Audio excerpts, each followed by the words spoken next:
இந்த நாளிலே நாம் சங்கீதங்களின் புஸ்தகம் 91ஆம் அதிகாரத்தை எடுத்து நாம் வாசிக்கலாம். சங்கீதங்களின் புஸ்தகம் 91ஆம் அதிகாரம்.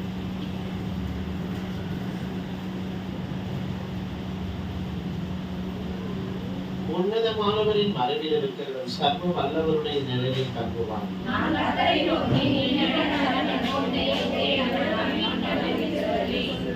அவர் உன்னை வேடனுடைய கண்ணிக்கும் பாலாக்கும் கொள்ளைகளுக்கும் தப்புவிப்பார்.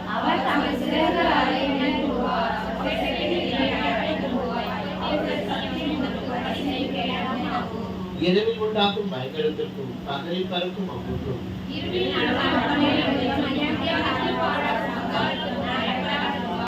உன் பக்கத்தில் 1000 பேரும் உன் வலது புறத்தில் 10,000 பேரும் விழுந்தாலும் அது அணுகாது.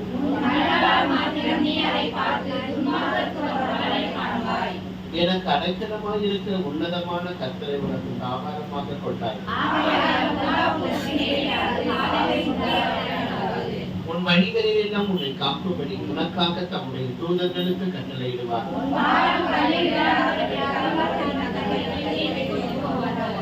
சிங்கத்தின் மேலும் பெரிய பாம்பின் மேலும் நீ நடந்து பால சிங்கத்தை மது சர்வத்தை மிதித்துப் போடுவார்.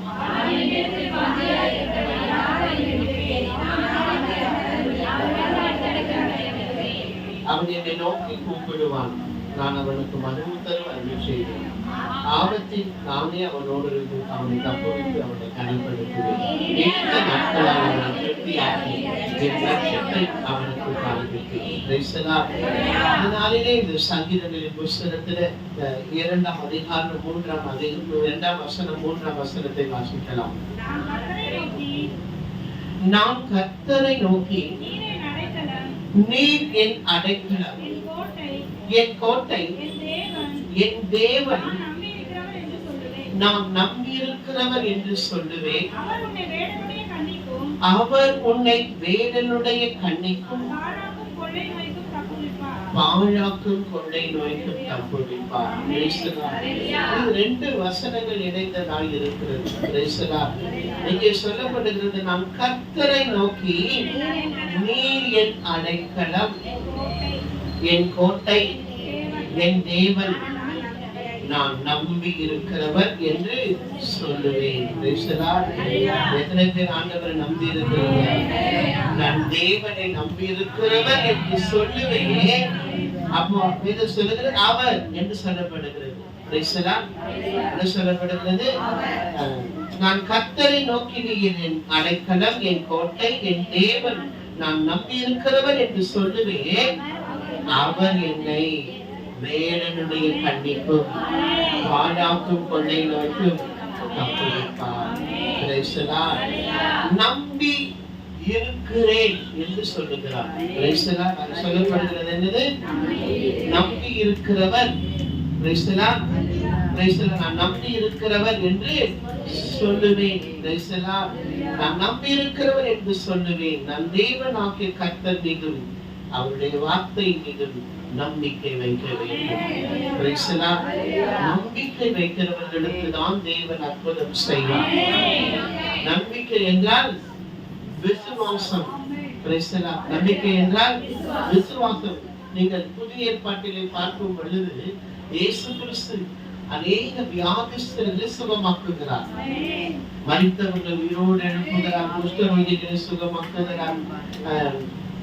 செவிடர்களை கேட்கும்படியாக, குருடர்களை பார்க்கும்படியாக செய்கிறார். அநேக அற்புதங்களை இயேசு செய்கிறார்.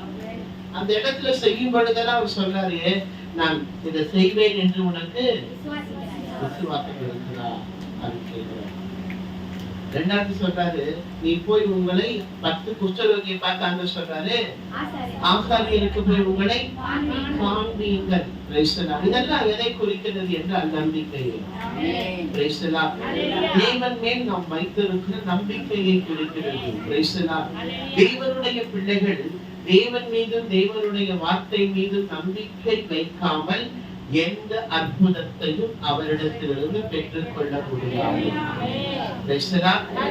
இப்ப நம்ம ஜெபம் பண்றோம். எதற்கு ஜெபம் பண்றோம்? தேசத்துக்காக ஜெபம் பண்றோம், மற்றவங்களுக்காக ஜெபம் பண்றோம். எப்படி எதுக்காக ஜெபம் பண்றோம்? எப்படி ஜெபம் பண்றோம்? அவர் நம் ஜெபத்தை கேட்கிறவர் என்று நம்பிக்கை வச்சு என்ன பண்றோம்? ஜெபம் பண்றோம். Praise the Lord. Praise the Lord. அவருடைய வார்த்தையின் மீது நம்பிக்கை வைக்க வேண்டும். அப்பொழுது சத்துரு பிசாசானவன் சொல்லப்படுகிறது, நான் கர்த்தரை நோக்கி என் அடைக்கலம், என் கோட்டை, என் தேவன், நான் நம்பியிருக்கிறவன் என்று சொல்லுவேன், அவன் உன்னை வேடனுடைய கண்ணிக்குள். வேடன் என்பவன் மறைவிடத்திலிருந்து பிடிக்கிறவன், மறைந்து செயல்படுத்துறவன் தான் வேடன். பிசாசை நீங்க பார்த்திருக்கிறீங்களா? யாராவது சினிமால வர பிசாசு கிடையாது. பிசாசு என்றைக்கும் மறைந்திருந்து செயல்படுகிறவன். பிசாசு மறைந்திருந்து செயல்படுகிறவன். பிசாசு என்றால் வேடன் என்றால் அது பிசாசை குறிக்கிறது. சொல்லப்படுகிறது, அவர் நான் நம்பி இருக்கும் பொழுது அவர் என்று சொல்லப்படுகிறது. என்ன சொல்லப்படுகிறது? நான் நம்பி இருக்கிறவர் என்று சொல்லப்படுகிறது. அவர் என்னை வேடனுடைய கண்ணிக்கும். நம்பும் பொழுது அவருடைய வேடனுடைய கண்ணிக்கும் பாழாக்கும் கொள்ளை நோய்க்கும்